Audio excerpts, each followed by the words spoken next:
Good day mga katokers, mga katoshis, mga katokis. Welcome na naman po sa ating vlog mula dito kay Talking Toshi TV. Yes! Ayan, nagtapos na po yung first pair ng yung unang pares, tama, no? Hindi, dalawang pares pala. Sorry. Dalawang pares. 2 games pala yun. Ano? Dalawang pares ng mga laro sa ating quarterfinals ng 2024 PBA Commissioner's Cup. Okay, pag-usapan natin saglit itong laro ng Phoenix Fuel Masters at saka Meralco Bolts. Naku po! Ginabi ang laro mga kababayan, mga ka-legit Dabarkads. Ano po nangyari? Triple overtime, 3 overtime po bago na na-determine kung sino po ang nanalo. Okay? Yan po nangyari kagabi, no? Sa mga unang quarters, mababa yung score, ano? Ibig sabihin, defensive oriented yung laro. Okay? At low scoring, ayan, at physical game, talagang nagkakagirian, ano? Talagang physical talaga. Hindi naman yung dirty na yung intense lang na physical game, ano. Okay. So ang mga bumida diyan sa Meralco, si Alain Maliksi, si Aaron Black, okay? At mga first quarter walang na-contribute si si Chris Newsom, 2 points lang. Okay, which gave Phoenix the upper hand sa first quarter. Sila nanalo sa first quarter 21-13, no? 21-13. Okay, pagdating ngayon ng second quarter, no? Lamang pa rin ang Phoenix sa halftime. Okay? Ngayon ng third quarter, ganun pa rin. Okay? Bumulusok lang, nahabol ng Meralco yung Phoenix sa fourth quarter. Sila ang nagmay-ari ng fourth quarter hanggang naitabla nila before regulation period ends. Before the regulation period ends, ano? Ayan. So, ang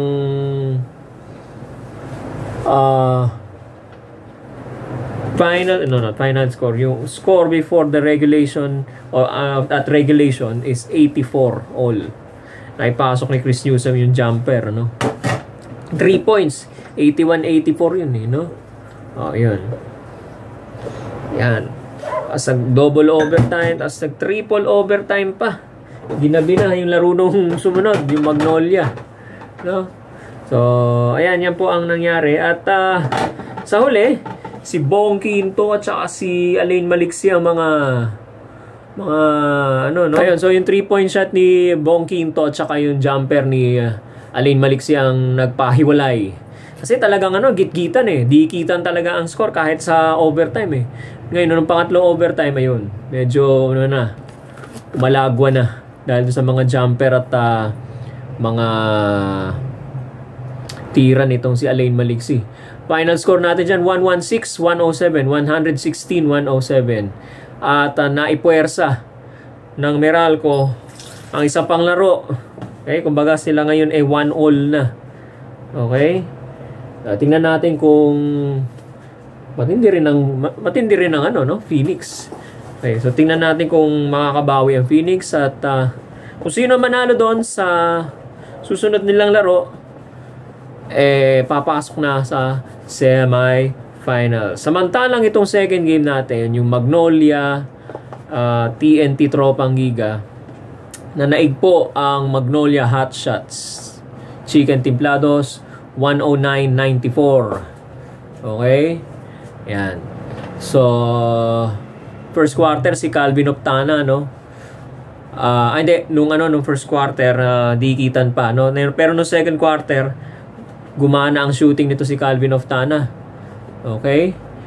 At, kasagutan, Lumamang ang Magnolia. Kasi lamang nung first quarter ang TNT. Ala ko nga they will be in total control with the game, pero first quarter lang yun. Nahabol ng Magnolia during the second quarter sa pangunguna ni Tyler Bay, yung kanilang import, na nanira ng mga ring. Pinacheck na yung mga ring doon sa sa venue kung gaano kalaki yung damage. Talaga naman dakdak, ano? Okay, yun. Si Tyler Bay, si Calvin Abueva, no? Eh, ang halftime score 50-44, no? Now, nung third quarter, lumamang na naman ng TNT. Pero hindi naman masyado malayo, ano, because of the services, 3-point shots made by sino to? Si Roger R.R. Pugoy. Okay? Yan, sa third quarter yan.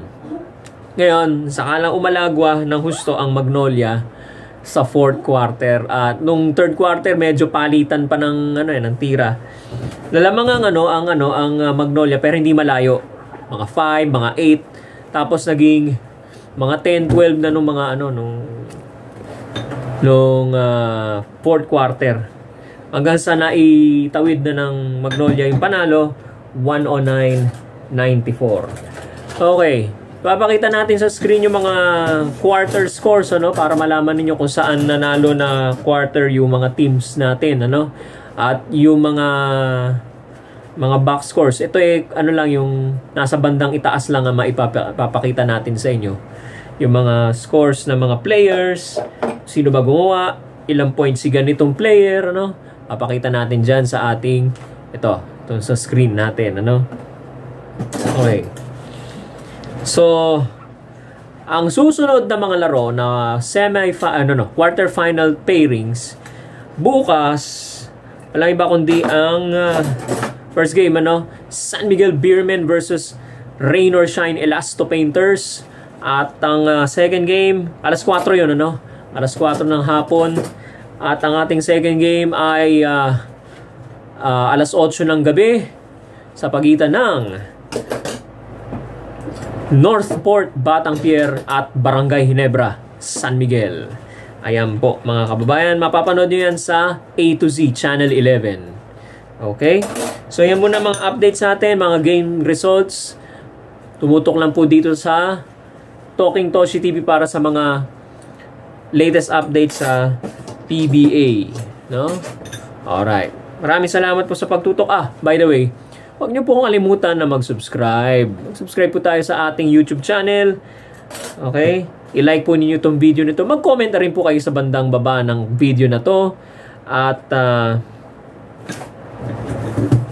follow and like din po yung ating Facebook account, Talking Toshi TV.